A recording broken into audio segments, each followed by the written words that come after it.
Football, where you at? My producer in the back. All right, seeing a place to be. Welcome to the State of Football Part 67 edition. Oh, reporting live here on the Jersey Shore on November 3rd, 2020. It is Election Day. Did you go out and vote, everybody? Did you get your sticker? Should We we have done this at the polling places? but Each stood in line and did the podcast while we were waiting in line. That would have been better. that would be great. But here in New Jersey, we're not allowed to vote in person. Thank you, Governor Phil Murphy. So we're But broadcasting you are live. allowed to pay high property taxes. Oh, yeah, that's for sure. Well, you got to pay to play if you want to live in the best state that is New Jersey, baby. RIC broadcasting live from the NFL Draft Bible Studios. Oh, by the way, it is also the NFL trade deadline. We'll react live here if we get any breaking news down the line. Of course, I'm joined by my co-host each and every day, John Murphy, VP of Player Personnel for the Toronto Argonauts, and every Tuesday. As long as he has power, right? He's got the power back, yes, like Snap.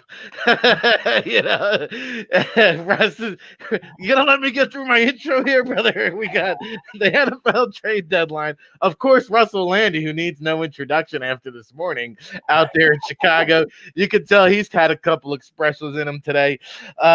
We had last night Monday Night Football.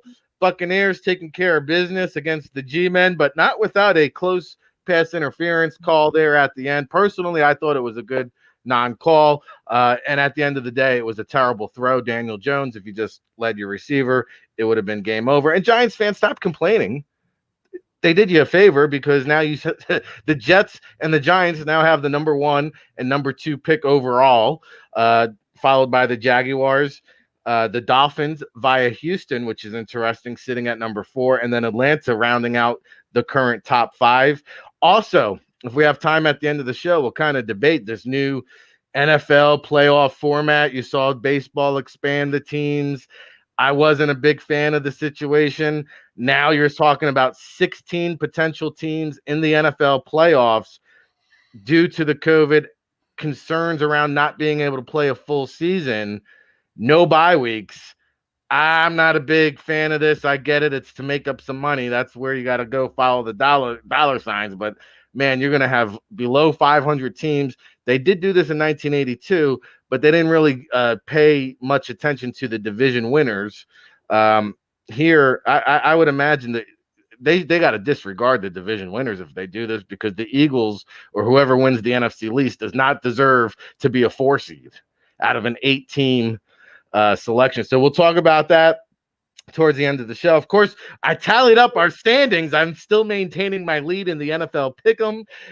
Me and John both had our worst week of the season, both 7-6 last week.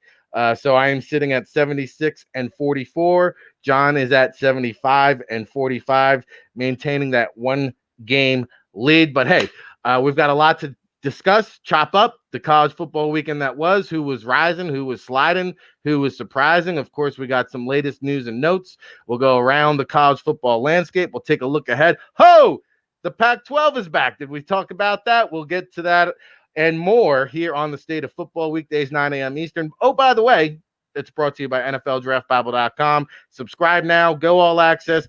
Unlock the magic. Over 300 scouting reports. Shh. Don't tell anybody. I just posted our quarterback rankings on the website, so you can go check that out right now. Woo! Let's get into it, fellas. You know, the weekend that was, the weekend that is going to be. But first, we start off with Paris Ford, the safety there in Pittsburgh, a stout, stingy defense for the Pittsburgh Panthers. We're starting to see more and more of this as the season wears on. I'll start off with you today, Russ. What do you make of this situation? Pittsburgh having a pretty good season, but the safety here, Paris Ford, opting out due to an abundance of caution surrounding the COVID-19 pandemic. Probably a top 100 guy, potential top 50 selection. Do you like the move? Well, I mean, I'm not a big fan of the move, but I got to tell you, to me, I think it really comes down to the fact, and you hate to say this, I don't know the kid personally, but you wonder if, hey, this kid's been hearing probably from agents since the summer when people started opting out. And I'm sure he said, I want to get out there, I want to play.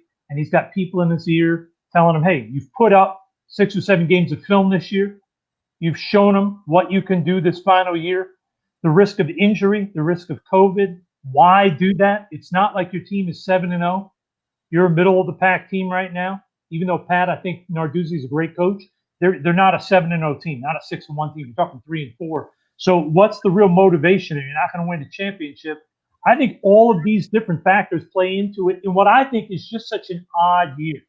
I don't think in most seasons this kid would have even considered this. I think he would have said, I'm going to finish my year. I want to finish strong for Pitt and for Pat. But I think because of COVID, because of the injury risk, because he's got 7 games of film now, I think a lot of players like, hey, I got to get out, make sure I'm healthy. Because all of a sudden, what if he gets sick? We don't know the Trevor Lawrence thing. No one knows. And I heard an NFL insider say it's not going to affect his status at all. Well, we don't know. We have no idea what's going to happen when he gets to the combine and they do a physical and they check his lungs. We don't know. So if you're this kid and you haven't been sick, you say, you know what? Why take a risk? I got my 7 games of film. I'm going to get out. I'm going to lock myself in a house. I'm going to make sure I don't get sick before the draft. And I'm going to do everything I can to be prepared for a professional career. Yeah, I mean, you hear so many potential lingering long-term effects surrounding the COVID pandemic, contracting it. So interesting news there. Also, by the way, we saw the Ole Miss tight end DeMarcus Thomas there get airlifted. All test results have come back good. He's now functioning. He's got movement. Lane Kiffin there shaken up yesterday, so good news to report there. Also, Richard LeCount, John, the Georgia safety there, he was in a car accident, banged up his shoulder. Looks like he's going to be out a few weeks. All is good now, but, again, here's a guy, even if he makes it back, why opt back into the season at this point? It's like, hey, you better just kind of go prepare. And there was already size concerns. Now you've got concerns surrounding the shoulder. Yeah, I mean, and he's going to miss their next biggest game, which is this weekend against Florida.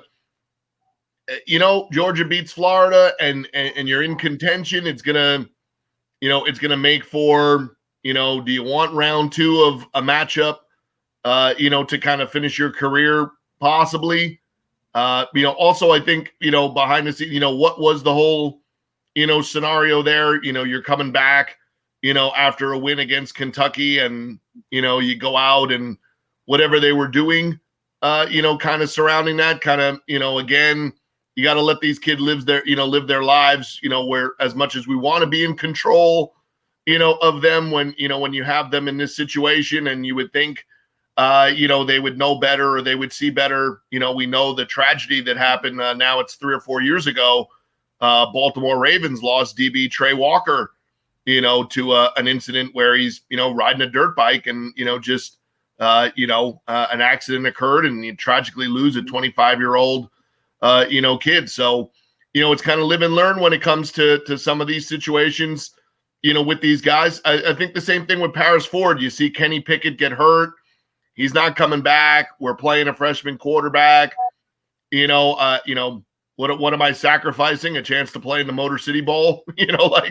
I think you're gonna slowly but surely see this. And then I think where you're gonna see it abundantly again is the kids that play to the finish line of the regular season. You're going to get to see a whole lot of different younger faces play in some of these bowl games, because I think that's where you're going to see the rubber meet the road, is that, the kids that, unless you're playing, in a semifinal or national, bowl type game, I don't think you're going to see a lot of these upper tier guys decide to play. And I think a lot of them are going to rather opt out. And the interesting thing is, when they're saying opt out, remember that they have not then automatically said it's not an opt into the draft.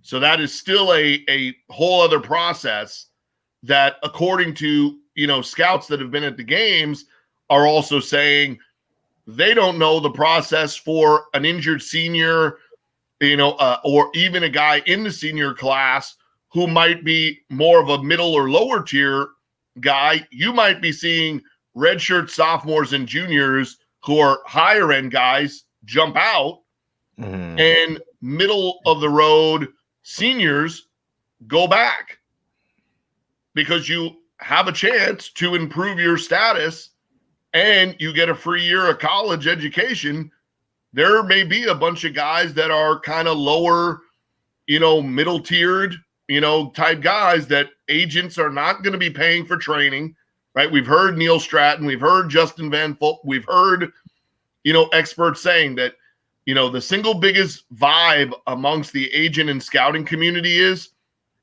there's a huge wave of differences on guys, right? There's currently a former All-American within the last year, and one agency has gotten that he's a first-round talent. Another one's gotten that he's a third-round talent. Someone's going to be right. Someone's going to be wrong. And depending on which way you're paying for things on that, that's a pretty huge investment if it turns out to be a third-round pick and you're paying for all of somebody's training and other. And we're talking about now, still 6+ months? So 177 days, but who's counting? Well, and that's why I like Paris Ford, but he's not 6'3", 200. He's 5'11"-ish, 190. Probably can run mid 4.4s. Again, if you're a third roundish, we're saying top 100 could be a little better. You're still talking about a significant investment if you're an agent right now taking care of that guy, and it's the start of November, and the draft isn't until the end of April. Sure. Yeah. I mean, you got to pay for a couple extra months here, whereas, usually it's a couple weeks. Now it's a few months. Yeah. It's the equivalent of what Russ gives out as allowance. Or if you went trick or treating, what he hands out at Halloween. I missed the boat on that one. But hey, and that's why you go use a resource like the NFLDraftBible.com. Oh, by the way, we've got a new website coming. We got rankings, we got premium content, interviews, insider analysis. It's going to be phenomenal. So make sure you take advantage of our viewer code Familia50, save 50%. You'll get access to that when we do relaunch. Take advantage of it, folks. If you're a draftnik and want to be in the know, that's where you go. Russ, one other tidbit from yesterday. I saw the Hawkeyes wide receiver Ihmir Smith-Marsetti. This is a new one to me. I've seen it called DUI. I've seen it called DWI. This one is OUI. I don't know.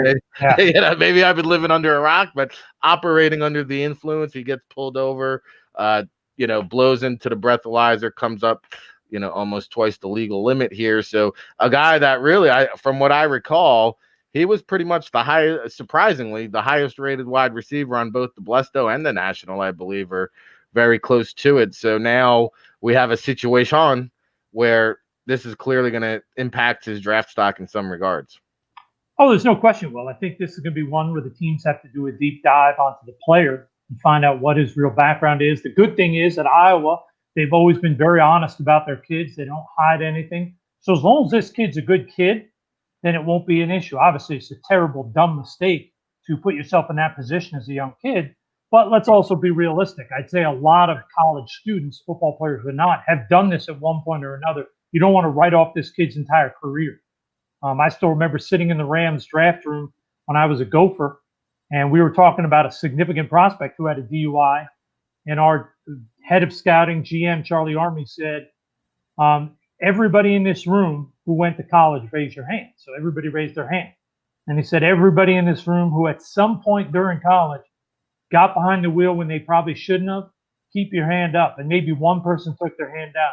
And he said, let's remember, he said, it's a terrible decision to make, but we don't want to end a person's chance to have a career and a life over a decision at 18 or 19, because everybody is young and dumb at some point in their life. And I will say, just on a side note, when I first saw this, I wondered, is this that same thing with Micah Hyde? Because the police in Iowa City and the University of Iowa have a very confrontational relationship. They have a long history of going overboard with the players. You guys may or may not remember when Micah Hyde came out, he got arrested for underage drinking. And the reason is he went to a bar, drove there, got drunk, made the decision to leave his keys for the car with the bar and walked back to campus. And they arrested him outside the bar saying he was underage. So there's a very acrimonious. That's what I initially thought this was. But once you read it, clearly this young man made a mistake. Just got to do your homework, though. This is where teams and scouts, and this is a tough year because you don't get to go to the school. You don't get to get that kid. In past years, when you go to a school where a kid has an incident, if you're at a school where you have a good relationship, sometimes you can actually get a hold of that kid and pull him aside, even at a D1 school, and talk to him during the season. That ain't going to happen this year because scouts are not allowed to go into the building. They can only go in the stadium to watch practice or games.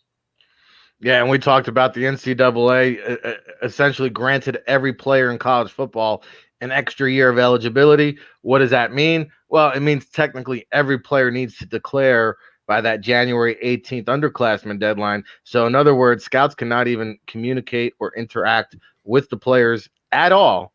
Something to keep in mind when we go into the draft process, the January All-Star games, and such an complicated process, and unless the NFL changes their rules and the process of the draft cycle, we will see how that pans out.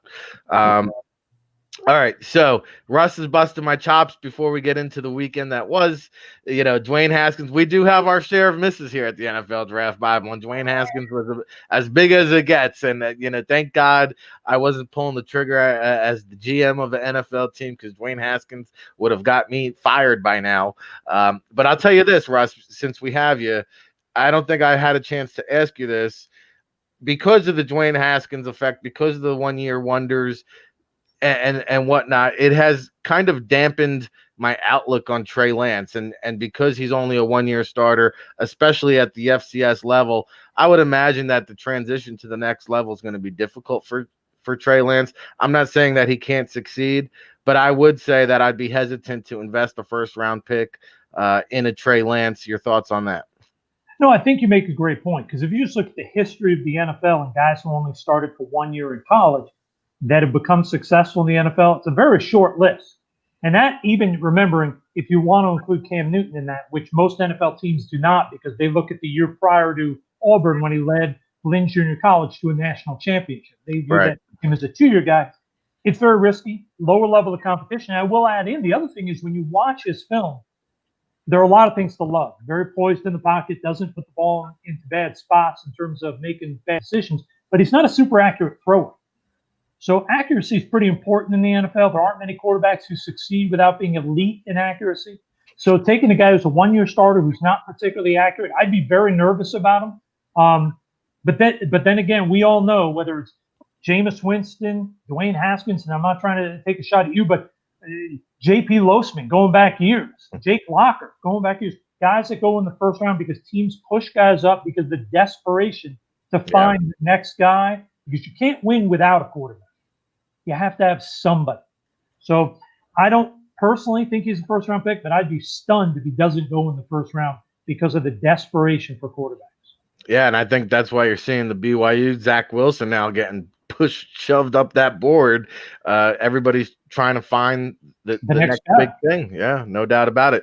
The NFLDraftBible.com is the next big thing. Are you logged on? Are you an all-access subscriber? What are you waiting for? Right now I am. Yes, you are, sir. I'm logged in right now. Familia 50. Go save yourself 50%. Become a disciple today. It's November to remember. The election day, the trade deadline, 50% off the draft Bible. What do you want out of life? When I put in that code, it says you're not eligible. It doesn't let me get it. It may let everybody else, but it doesn't let me.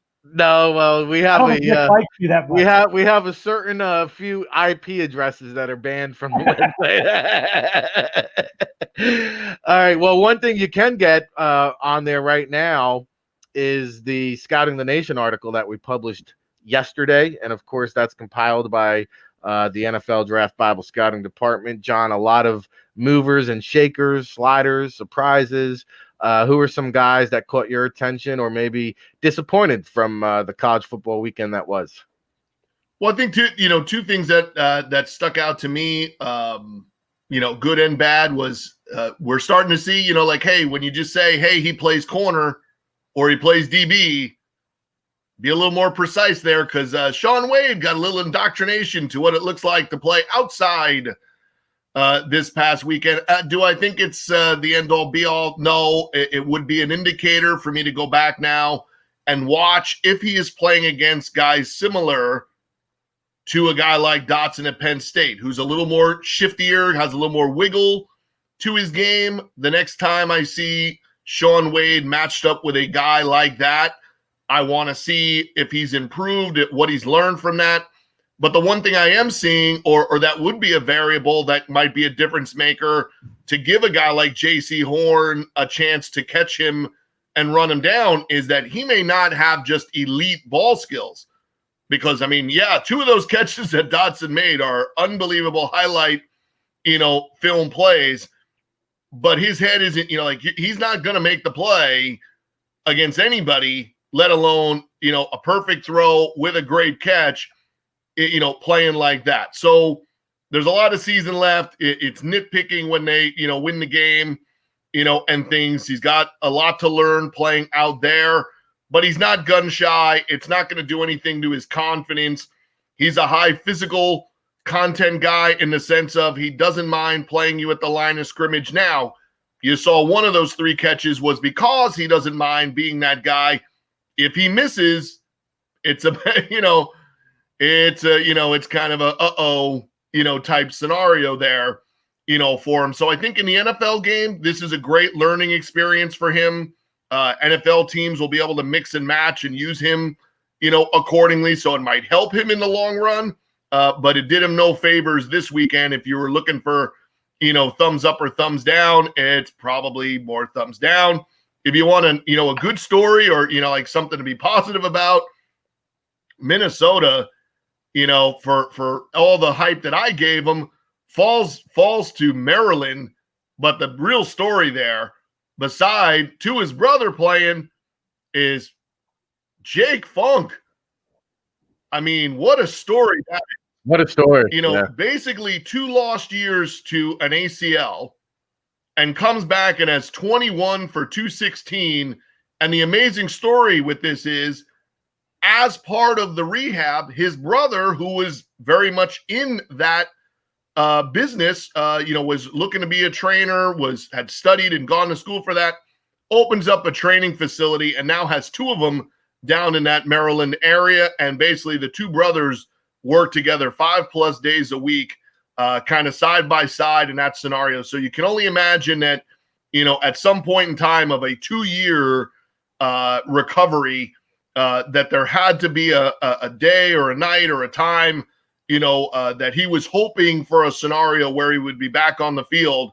And against Minnesota, not only was he back on the field, but 21 for 215, had another 30+ yards receiving and another touchdown. And, one of the biggest wins Maryland football has had. So we've seen some very interesting things in the early weeks of, the Big Ten. We've seen Rutgers, play so well against Michigan State and then give a really good, performance against Indiana. They've already scored more points in 2 weeks than they did all of last year. Thanks, Chris Ash, for taking your ass to Texas because you sucked while you were in New Jersey. So, good job, good work down there. And you didn't stop anybody in the Big Ten, and you're not stopping anybody in the Big 12. Next stop might be Mexico for Chris Ash to be a DC. Well, yeah, you got that one right. Good points, though, with Shaun Wade. That'll be interesting to see, how that impacts his draft stock as the season wears on. And Maryland, I mean, they're as good of a story as anybody in college football right now with Taulia Tagovailoa. I thought I had to stop remembering how to spell that name, and now here we are with another. I was like, damn, I gotta still remember Tagovailoa. But with Jake Don't Fake the Funk and that upset win over Minnesota, we'll see if Mike Locksley can carry that momentum now there in this COVID. And amazingly, this was Locksley's guy. Because, it's been so long, right? Funk is literally in his 5.5 year at Maryland. And so Locksley, when he took the job from Randy Edsall, his number 1 recruit that he had to retain was none other than Gatorade Player of the Year in Maryland, Jake Funk. So funny how Locksley stuck with him and got him to commit, sticks with him through 5.5 years, and the payday kind of is coming in year 5 there. And then one little final point, because I know he's close to, he'll be close to your heart, especially, is Nolan Cooney, the punter at Syracuse, who's a Jersey boy. Finally somebody we can root for that's from New Jersey, not named Ryan Roberts. So he has punted 49 times already this season, but he's averaging over 45 yards a punt. He's also their kickoff specialist, but he's also a cancer survivor who is one of their team leaders, and he's gone on to be all ACC academic for 4 years. So what that kid went through high school and being able to get yourself a full scholarship at a major university like Syracuse and then go ahead and perform like that. But you hear 49 punts out of Syracuse. Just to reference, the biggest game of the week at the end of the week is Notre Dame and Clemson have combined to punt 45 times. Syracuse has already punted 49 times. So they may not have anybody who has 100 catches this year, but Cooney has a chance to punt 100 times this year. Well, Not exactly what you're looking for is a 4,500-yard punter, but they do have a chance to have a 4,500-yard punter this year. Syracuse is good at something. They're good at punting. They had that punter. We had him at the NFLPA Bowl, Sterling Hofferter. He wound up getting drafted, I believe. But hey, they're becoming pros at punting up there in the they get a lot of the Carrier Dome. Yeah, lots of practice. All right, it's the State of Football here, Part 67 edition, November 3rd, 2020, Election Day, NFL Trade Deadline Day. We'll check the thermometer on that in just a second. Shout out to all our chat room people getting up with us early in the morning, Twitter, Facebook, Periscope, Instagram, and of course with us on Saturdays, 10 a.m. for the NFL Draft Tailgate. If you were tuned in this Saturday, well, then you would know this man right here, Russ Lande. He rubbed the crystal balls and predicted the Devonta Smith outburst. He said, hey, give me Devonta Smith over Henry Ruggs. Give me Devonta Smith over Jerry Jeudy. This guy is the real deal. And then what does Devonta Smith go out and do? Oh, just another day in the schoolyard, 200 yards, 4 touchdowns. I mean, at this point, Russ, I have to believe he's pushing Jamar Chase and maybe a top 10 pick now. Yeah, I mean, I think the only thing that could hinder him, like I mentioned last time, is his slight frame. There are a number of teams who still go by the old system of certain guys that don't meet a weight requirement based on height, sort of a ratio. They won't give him a first-round grade. But, hey, John Ross went in the first round. So guys without that, there are always teams that don't believe in that analytics, that don't believe in that height-weight ratio. So he's going to be a first-round pick. Top 10, it all is going to depend on how well he does in the offseason, how well he runs the 40. But I think he's a tremendous football player. I think this is a guy that's going to be a really good NFL guy right off the bat, too. Well, that's 140. I don't care what his 40 is. You can take that and throw it out. I agree. I'm just telling you, you know it matters. NFL teams affects, especially the guys who don't have confidence in their scouting ability. That 40-yard dash plays a role. Yeah, that's one guy. I don't care what he runs. I think he'll be okay in that department. I don't foresee him. Yeah, he'll be in the 4.4s or low 4.5s, and it won't be an issue. Yeah, I would imagine so. All right, who else stood out in a good way or bad way this past weekend, Russell Lande? I was in a real positive mood, so I only really took really notes of guys that stood out. I didn't want to rip anybody. I didn't want. Hey, that's good. We like to shine the spotlight on the positive here on the State of Football. So I got 2 positives. Firstly, Northwestern with the comeback win over Iowa, coming back from being way down. How about Patty Fisher, their linebacker? I mean, this guy's not a guy who's going to go out there at the combine and win the underwear Olympics in terms of testing. He's not going to be a freak of nature. But when you watch the film, when you watch Northwestern play, this is a guy with great instincts, always in the right place, and he's an underrated athlete. He may not be a blazer on the 40, but he plays pretty fast because he gets started to the ball quickly, knows how to get through traffic, and makes a lot of plays. He was all over the place, shutting down Iowa, and he's also got good spatial awareness and feel when he's off the ball in coverage. I like this kid. I think this kid's sort of an underrated type guy that you don't look at as an early pick, maybe a third rounder, but probably a day 3 pick who's got a chance to develop in the NFL into a productive player. And how about Texas's Joseph Assaf? I mean, you talk about a guy coming off the edge, making plays, rushing the passer. This guy had 6 tackles for loss. I can't remember watching a game where I saw a guy behind the line of scrimmage so consistently making an impact, not just rushing the passer, but against the run. A lot of times you get those guys that scream off the edge, and they're literally just going to the quarterback, and running backs run right by him all the time. This guy wasn't always making the tackle against the run, but he was disrupting. He was bouncing blockers into it. He was blowing up plays. And then, of course, he finishes the game with the sack and OT to complete the game. This guy's a really good player. I love his quickness and his burst to finish. There's something about this kid. Not saying he's going to be a first rounder because I have to really dive deep into the film, but the flashes athletically that I saw give you hope that this guy could be a really high pick. I got to really grind him because he's got that quick twitch that's hard to find. Well, I mean, he's got to be a contender for the best performance of the single week performance of the season. No doubt. On what he did last week. Where do you kind of see his draft projection, John?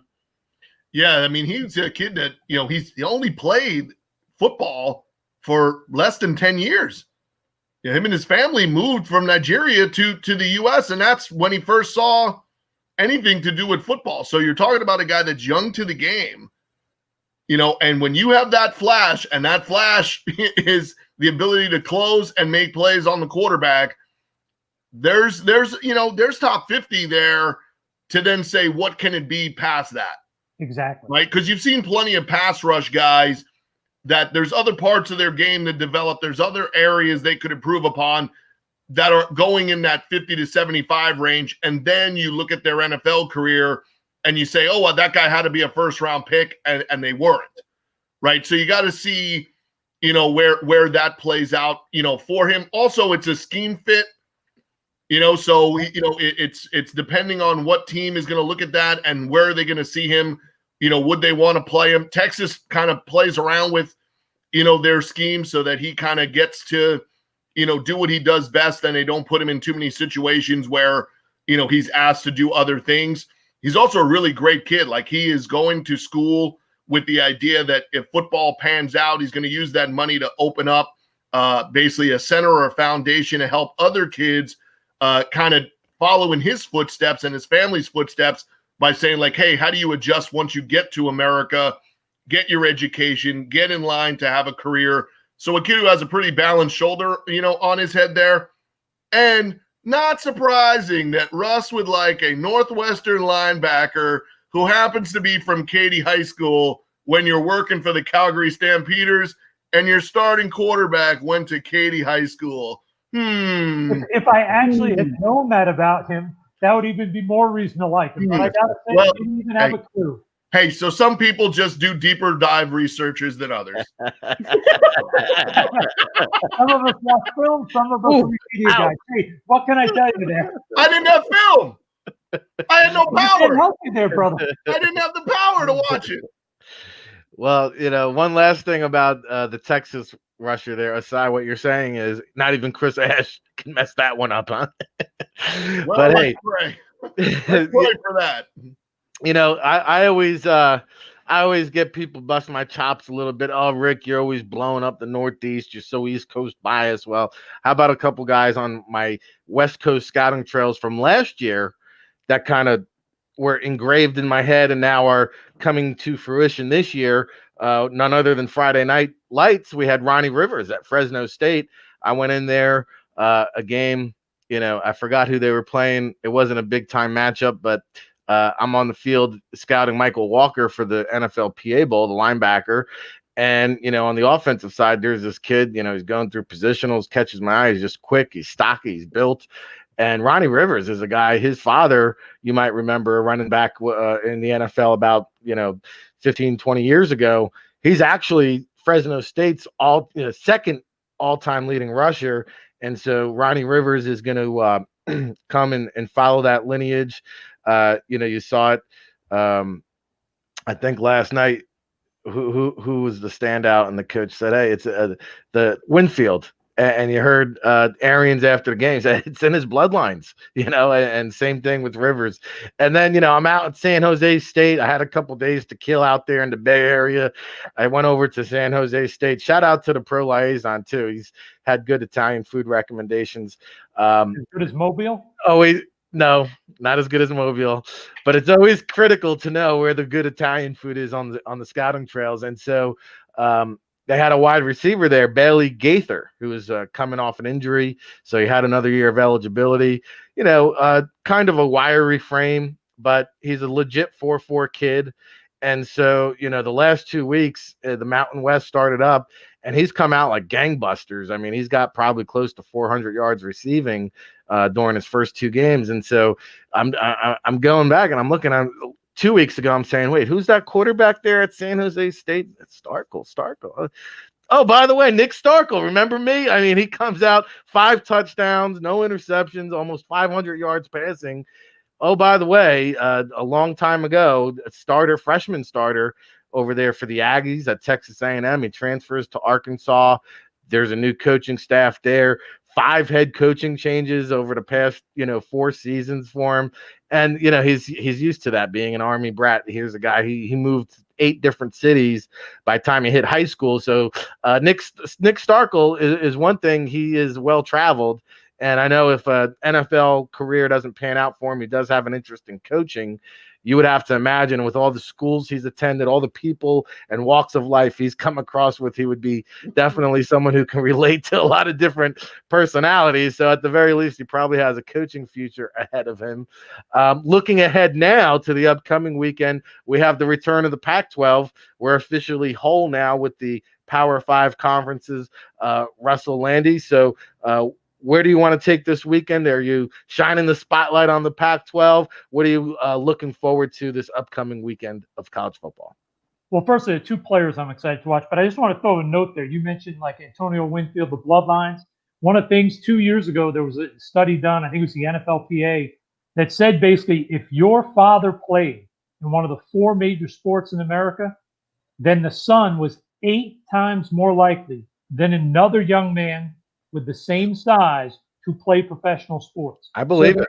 So there is something to it being genetic. It's not just hard work. You do have to have some physical skills. It helps. You don't see it all the time. Play on Sundays for being a nice guy who works hard. Otherwise, all 3 of us would have played in the NFL. And the reality is, none of the 3 of us even got asked to be a water boy in the NFL. But if I'm talking Pac-12, I mean, firstly, it's exciting. Get all the football back. If you'd asked me in June, I would have said there wasn't going to be any football. And the fact that we're sitting here November 3rd and we're actually going to have all the football back this weekend, I think it's phenomenal in terms of all the Power 5. I mean, we know Ivy League and some of that. But how about Washington State? Abraham Lucas, redshirt junior offensive tackle, started 26 games the last 2 years. This kid is a guy that I look at when I watch him on film, and I see a massive man. This is going to be his 3rd year as a starter. Not to say he's definitely going to come out for the draft, but this is his 4th year at the school. Big kid, obviously have been played under Mike Leach, has a lot of experience in pass protection. So it's a lot of the traits you want. Very excited to see how he is done. And this next guy, and Rick, you guys like to tease me about being old, been in this business. This one almost made me cry. How about Washington cornerback Elijah Mulder? And you want to know why it makes me cry? Because I scouted his dad when his dad came out of college. And his dad played 8 years in the NFL. This kid's a really good young corner.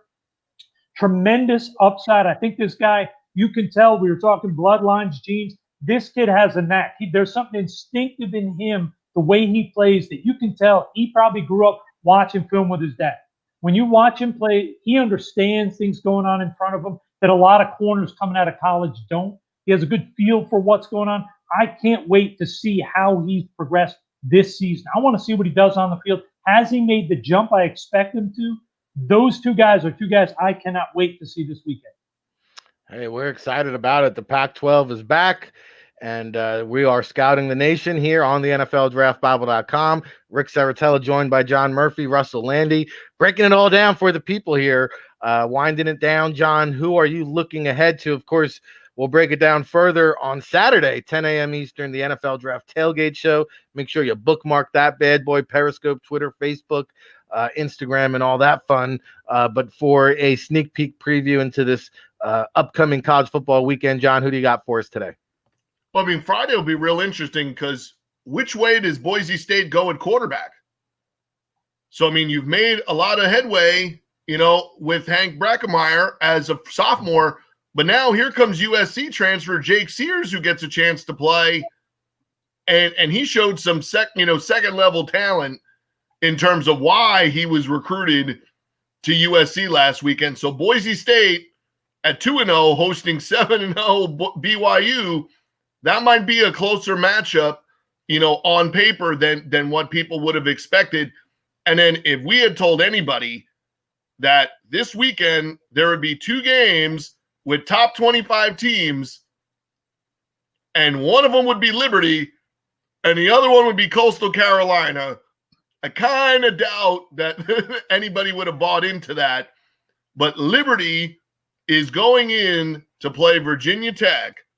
And don't you know what it would mean to Liberty to somehow pull out a win like that over Virginia Tech? And the one thing that, again, is very surprising is that Virginia Tech, with an upperclassman quarterback, are probably playing second fiddle to the quarterback play that Liberty has gotten out of Marcel Willis. So it'll be really interesting to see. Virginia Tech, man for man, should still be a better overall football team than Liberty. But Liberty, with an Auburn transfer quarterback, are playing some really good football. And we talked about Syracuse. Just go ask Syracuse what Liberty football looked like a couple of weeks ago. So here's an opportunity where Liberty is playing Virginia Tech, and Liberty is the team that's ranked in the top 25. This is a lot of statement game opportunities. And the other one is that the Pac-12, because of how they're playing their schedule, what are we getting, like a 9 a.m. kickoff West Coast time for one of these games? So I think Arizona State and USC. Yeah, I think so some of it'll be interesting, to see, does some of those kickoff times and playing, with different schedule than what you expected, does it give some of those teams an opportunity? Is that an upset alert, there for USC when you're playing at something that's abnormal, for you, right? Anytime you add something into the equation, that kind of leads to, things being different, whether it's the weather, whether it's something with the travel, whether it's a scheduling scenario, it sometimes can have an effect on one of the two teams. And normally that's what kind of closes a gap, in terms of the talent or what you expect to happen. Want to see what happens there. And then want to see, how good is Oregon? Is this a team that really can make any kind of run and make some noise, they're out there? And then how does Colorado deal with losing Mel Tucker, right? That was unexpected. He had that program so headed in the right direction. How do they deal with losing Mel Tucker, especially when you're dealing with everything COVID related? Because what you saw, you probably were very upset week one, right? Everybody knows that Michigan State did not expect week one to have that type of performance with Mel Tucker against Rutgers. They just weren't ready for the University of Schiano, and that's what they got. But to bounce back against Michigan and go from 7 turnovers to no turnovers, and 7 turnovers to going down the field and finding the weaknesses of Michigan's defense the way that they did, that shows you what Michigan State got in Mel Tucker, for the long haul, right? I think they're onto something there. I think, that they're going to have good success moving forward when he gets his program, really under the footing the way that he did at Colorado. So really good hire, I think, for Michigan State. And I'll be interested to see how, a team like Colorado deals with everything considering there. And the other one is we're going to see, a different version of high-flying offense. But remember, Washington State replaced Mike Leach with Nick Rolovich from Hawaii. So, we'll be playing a very similar style, football out there. So high-flying action at Washington State, and likely starting a pure freshman quarterback, as well out there. So he was able to go to Washington State and recruit a quarterback to not commit to Hawaii and follow him to Washington State. So it'll be interesting to see how they perform out there. So it gives that offensive lineman that Russ was talking about somebody to protect, because they may be playing with a true freshman quarterback. Well, Nick Rolovich is a ascending name in the head coaching ranks, and you also have to wonder with what Liberty's doing, how long is it until Hugh Freeze gets another opportunity for a shot to oversee a major program? There's also playoff, college football playoff ramifications in the SEC. Number 8 Florida visiting number 5 Georgia. So, one of those teams will essentially be eliminated should they lose that game. And then you have, Clemson and Notre Dame, Obviously Trevor Lawrence not playing, huge ramifications here should Notre Dame win. And shout out to the quarterback that filled in. He found his bearings there in the second half and rallied Clemson back because they almost lost to Boston College. But, Russ, quickly here, how do you see a scenario if Notre Dame should beat Clemson minus a Trevor Lawrence? Does the playoff committee kind of give them a pass here? Well, I think they're going to give Notre Dame a pass because everybody always wants them in the playoff picture because the ratings for Notre Dame are incredible. But I will say, I really believe if Clemson loses, but Lawrence comes back the following week and they win out, I think Clemson will still get in. I think they're going to give them a bye for this loss if they lose to Notre Dame without Lawrence, because if they're undefeated in every game Lawrence plays, they're going to make sure and want them in that championship, especially what happens if they lose to Notre Dame without Lawrence. The playoffs come, there's 4 teams. You can be sure Clemson and Notre Dame will be on opposite sides so that if they both win, the national title is a rematch with Lawrence back going against Notre Dame. So this game, the only negative really for a team is Notre Dame. If they don't come out and win, it's over, it's done. Because if you lose to a Lawrence absence Clemson, it's done. Clemson, yeah, they want to win, but if they lose, they're going to still get a chance to run the table and get into the playoffs. Yeah, I would tend to agree with you there. And I probably am wrong. So we just jinxed them. We just put the jinx on Clemson. Russell Lande, John Murphy, Ric Serritella breaking it down for the people. Shout out to all our chat room peeps. Gary, good to see you, brother. I see you, Fear the Turtle. We did talk little Tua or Taulia earlier in the show. We talked about the startup Terrapins with Jake Don't Fake the Funk and Taulia Tagovailoa. Mike Loxley looking to keep it moving and grooving here into the upcoming college football weekend. I have not seen any trade deadline moves yet that we have not yet discussed here on the State of Football. We discussed Avery Williamson yesterday, John. Will Fuller seems to be a hot name that could be on the move here. Anything that you're hearing surrounding the NFL trade deadline today at 4 p.m.? Yeah, I think that'll be most interesting is, really the Texans and the Falcons, who may have controlled a lot of guys that could have gotten moved. The more that there's conversation, it seems the more they want to wait and allow the next person they hire as the GM to kind of make those moves. So it'll be interesting to see, if Green Bay doesn't want to give up at least a 2 to get Fuller, do they kind of try to have a reconnection with Randall Cobb? That could come cheaper. There's a possibility there. It'll be interesting to see, are they driving, are the Texans trying to drive William Fuller's stock up? If you hold on to him, to the end, is there a chance that you get somebody else to kind of ante up on there? Not sure if the Bengals are going to be able to make any moves with a couple of their guys. I thought that it was pretty funny that the Giants were able to get, Golden Tate, that touchdown at the end of the game, maybe kind of, showcase him as a guy. If, again, if the Packers don't want to give up as high a pick as it would take to get Fuller, I think a guy like Golden Tate, what he does, what kind of guy he is, a pro's pro, and you put him in an offense that he could learn, jump in there pretty quickly. And Golden Tate playing opposite, Darvin Adams and being able to play a little bit in the slot as well. He might be the perfect, type guy to go with Devonta Adams there. And you probably don't have to give up as much to get Golden Tate as you would to give up Fuller. So it's, I think some of these teams, they're deciding what they're going to take or not take. I really don't understand the McKinley thing unless from a Falcon standpoint, you think you're going to renegotiate and try to re-sign him, because everybody else giving you a 4th or 5th or a late round pick for a guy that was, is at the end of his road and you don't have under contract. I'm not sure why you kind of hold on to him there in that scenario. Does somebody overwhelm the Patriots with an offer, for Stephon Gilmore? They say they want a first and a player. Yeah, good luck.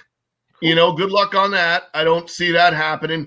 And one of the guys I'm, brought up yesterday is I think Pierre Desir is a guy that, to any of these contenders, Just get yourself another guy who can at least cover somebody.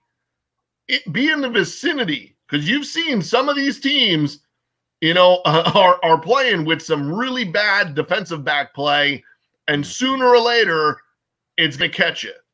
Sooner or later, those mistakes, and it could be on display this week, when the Bucks play the Saints. The biggest difference right now, it might be the Saints' ability to put pressure on Brady the way the Bears did, but Tom Brady and Bruce Arians against the current Saints secondary is leaning a lot in the direction of Bruce Arians and the Bucks, play calling, because anything unique, anything that you've seen that teams have thrown at them, even with Robinson and Moody last weekend, is just causing confusion.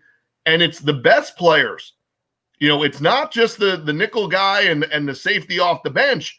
Lattimore's struggling. Marcus Williams is struggling. And Jenkins may have finally lost a step when it comes to the pass coverage part of the game. Still very good in the box. Suspect there. And I agree with what Russ said. I like the Titans getting Desmond King. I think he adds something, to them. Also gives you Khalif Raymond and Desmond King in a playoff scenario to, make sure your return game, is above average. He mentioned it. Does San Diego, is there a team with a guy that you don't expect to get traded today? If the Cowboys are holding on to Aldon Smith, if there's not a guy on the market to get traded for, Melvin Ingram would be a huge addition to somebody as a pass rusher. And the thing that you were mentioning, if you're suddenly going to put the fourth NFC West team or the Bears, that's pretty much, the two other teams, like both of those teams would then have a shot to be the eighth, place team in the NFC. The Browns, the Raiders, the Colts, and the Dolphins would all be in the mix, right? And I think, again, the Dolphins could be a sneaky team. They were in on the run. They were in on Le'Veon Bell. They've been in on a couple of other ideas. Not surprising. There's a team with 2 1s and 2 2s. If they think that after last week's win over the Rams, that win with how everybody's schedule plays out, they have a shot at 9 wins. Sure. And could you use that? That other, your own second round pick, which is the lowest of all those picks, thanks to Bill O'Brien, who is the MVP of the Dolphins. Yeah, they should be higher. So, they made an excellent, it turns out that everybody down there that was killing the hiring of Chris Greer, hey, guess what? Just like the pipeline and the pedigree line works well when you're a former player, and you're a son of a former player, Chris Greer came off a pretty good pedigree line with, how long his daddy was in the league and how long he's been around football. Things are playing out pretty good right now for him. And having 4 draft picks like that in your lap, a bona fide player like Melvin Ingram or something like that could be just what the doctor ordered. And the Dolphins could be buyers and sellers at the same exact time if somebody wants to come overwhelm them for Xavier Howard. Chris Greer, obviously coming over from New England. The next hot candidate you're hearing in New Jersey is Nick Caserio, being linked to the Giants GM, soon to be opening there. So that's interesting stuff. You mentioned the poor corner secondary play around the league. The offensive line play around the league is atrocious. So Kevin Zeitler is the guy there on the Giants that I think might get moved, even though he's not having his best season. It's still a veteran guy that you can plug in and be an upgrade around the league. You mentioned the wide receivers. Hey, you could probably get John Ross for a bag of chips at this point if you just want somebody to spread the field vertically. Russ, the other move I saw yesterday, Quan Alexander going to the Saints. I think they exchanged for Kiko Alonso. Any other thoughts on the upcoming NFL trade deadline today at 4 p.m. Eastern, which is now 6 hours away? No, the only thing I'll say is, firstly, the King move to the Titans is a great move. I think that's a phenomenal move, getting a versatile kid who can play all over your defense and is an outstanding return guy. But the Melvin Ingram thing to me is the most interesting. Seattle went and got Dunlap, and supposedly they've been trying to trade for a second pass rusher. This is a guy who's in the last year of his contract. He's not going to be re-signed by San Diego because they have too much money they have to give to other players they have to sign. So he's going to be leaving. Why wouldn't they pick up a third or a fourth round pick here? Because they're probably not going to get a high compensatory pick because Ingram is not going to break the bank because of injury history and age. So to me, that makes sense. And I will say, you mentioned the kid with Atlanta, McKinley, who's not getting they're not trading him. I think they believe that some team that had a huge grade on him coming out still may give him a deal worth $6 or $7 million a year for 3 years, and that might be enough to get him a third round pick. Mm-hmm. So I think that's part of the reason. He's young, he's considered a good kid, and a lot of teams had very high grades coming on him coming out of school, and he's still only 4 years out. So I think someone's still going to overpay for him, like dumb teams do every year in free agency, and I think Atlanta's sort of betting on that happening. And also could be they realize that their whole front office is most likely gone. A lot of those people, whether it's Thomas Dimitrov, who I have a lot of respect for, or some of the other people are going to spread around the league. Some of those people may be big fans of this kid. And all of a sudden they're trying to bring him in, convince the team, hey, we need a pass rusher. Here's a guy we can get at a good value. Let's go sign him. And all of a sudden it gets a pick back to Atlanta as a good compensatory pick. Is Vic Beasley on the Falcons as well? Or no, down to Tennessee. Him and Clowney have been down there, and Beasley's been playing. Clowney's sort of been making a lot of money for doing virtually nothing this year, which is pretty much in the story of his career. Yeah, no doubt about it. Hey, it's the State of Football here, brought to you by the NFLDraftBible.com. If you're not a disciple, go there today, sign up, save 50%. Familia 50, enter that at the checkout, and you can save off the entire website. It's the November to remember here.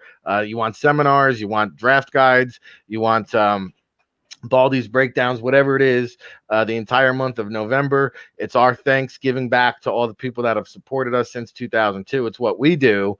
Hopefully what you're doing is going out and voting today here, November 3rd, 2020. Of course, the NFL trade deadline. Every Tuesday, we have Russ Lande, of course, Calgary Stampeders, founder of Infectious Scouting. He's also the conductor of the Sports Management Worldwide Football and GM Scouting course. You can sign up there, sportsmanagementworldwide.com. What kind of parting shot would you like to leave the people with here today, Russell? Nothing. Just enjoy the next week. Pac-12 is back. How exciting that you can literally watch Big 10, Big 12, SEC, and now the Pac-12 is back. So I am very pumped up for college football this weekend. It's going to be a great weekend. Yeah, and I think next week the Maction returns. And this week, I think. Is it this week? This week. I thought I saw. So that means we literally have a game every night of the week. Oh, I know. Tuesday, Wednesday games always make the week entertaining. So we've got a jam-packed week of college. Tonight, I could focus on something else. Yeah, well, hey, I mean, it's a 7-day affair now with football on. So now we've got the true feel of what it's like in November. And, tomorrow this country is going to have a new feel when we wake up. Possibly if we find out the election results, something tells me there's going to be some kind of glitch or corruption or uncertainty surrounding this election. It's just the way. Ric Serritella, just so you know. Yeah, well, I am the leading write-in. Last time I checked the early vote tallies, I am the leading write-in candidate for the Green Party. So get on board. We'll make a stronger charge for the next election in 2024. We'll get that ballot going. But it's just the COVID world 2020. I'm telling you, they're going to need a separate course, a separate history book to teach 2020 when they go back in the history books on this year. But John, it's good to have you back. We missed you last week. The lights are on in New Orleans. I know they're lining up around the corner. You're going to go wait in line there and get your vote in. But give us a parting shot here on this November 3rd, 2020. Yeah, I'm still waiting to hear about Ric's healthcare plan, because telling me he was going to put Professor Turner in place of Dr. Fucci really did not excite me as much as you might have thought. So kind of got to question some of Ric's cabinet members. We're building the team, man. Kind of got to worry about some of his cabinet members there and who he has. I'm gonna make Russ my director of international relations. Get him a couple of these international plane tickets. Go visit the world. That's what I'm talking about, baby. I'm for the people. I'm for the people. While he's over there, he can scout some globals for the CFL. There you go. 2 for 1 process. Hey, and if you want some football tonight, there's always the spring league. Fox Sports, you always got something to turn to. There's something else to watch tonight while you're waiting for the election return. So I agree. I think it'll probably be an interesting evening to say the least, and it'll be one that certainly for the record books that I don't think I ever thought I would have to try to explain the process of how you elect. Yes. Explain the differences. Yes. Explain why they're talking about boarding up and preparing for the worst. I don't think I never thought I would have to explain that to my kids exactly how often that has ever happened, which I think is a grand total of 0 times before now, that I think that's happened. So, really, I think that's the part of it that, we all live in cities that are pressure points, for that. We all know that, we've seen things happen in the tri-state area. We've seen them happen in Minneapolis, Chicago, and major cities. They definitely happen down here in the South, and some of it is for good reasons, what we've seen, but it's never a good reason to think that you're going to put people's lives and businesses, and houses and other in peril, like that. And just to mention one thing and make sure everybody has it correct before we finish, because it is the biggest thing that was said this morning that needs correction. The only reason you pay high property taxes in New Jersey is because you have to pay that to live next to New York. So the bottom line is, you're not paying high property taxes because you live in New Jersey. You're paying high property taxes in Jersey because you have the privilege of living next to New York. And that's a 2-to-1 vote that you got right here. So this is the one time that Ric does not carry the vote, because you got 2 New Yorkers and 1 from Jersey. Let's just remember, we may have to worry, John, about the riots, but Ric is in the mansion. He's got his arms around the house. The only thing there's nobody here on the island. Yeah, the only thing Ric has to worry about is the rave that's happening. Yeah, and all his friends from over at the Jersey Shore showing up and wanting to start drinking at about 11 a.m. Yeah, well, don't make me bring back the dance party at the end of these shows. Yeah. I'll have you guys fist pumping and we'll be getting banned on internet. Russ doesn't want to tell you when I had him at the Jersey Shore here last summer. He was on the boardwalk like this.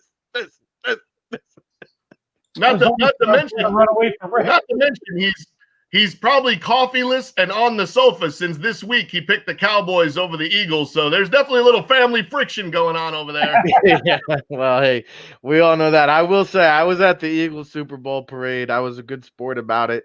And that was really what I would like to see for us tomorrow is at the Eagles parade, you saw a jubilation. Obviously, they had something to celebrate, but you saw people of all walks of life come together, all skin tones come together, all police and non-police come together. I mean, it was really a unified thing, and hopefully we can be unified tomorrow.